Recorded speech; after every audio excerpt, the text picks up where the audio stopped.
Kebakaran melanda 2 rumah kayu dan 1 rumah terdampak di Jalan Kadir TKR Lorong Family RT 13 dan RT 19 Kelurahan 36 Ilir Kecamatan Gandus, pagi ini, Selasa, tanggal 30 Januari tahun 2024, api berasal dari salah satu rumah yang dihuni oleh Sundari, 60, bersama anak dan cucunya yang kemudian menyambar 2 rumah samping dan belakangnya. Sekitar 8 unit mobil pemadam kebakaran dikerahkan untuk menjinakkan api.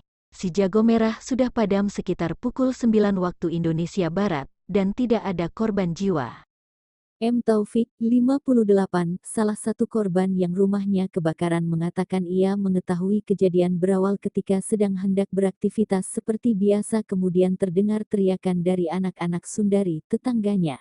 Menurutnya api diduga penyebab kebakaran diduga dari korsleting listrik dari rumah Sundari. Diduga dari listrik, karena tidak ada ledakan yang kami dengar, katanya.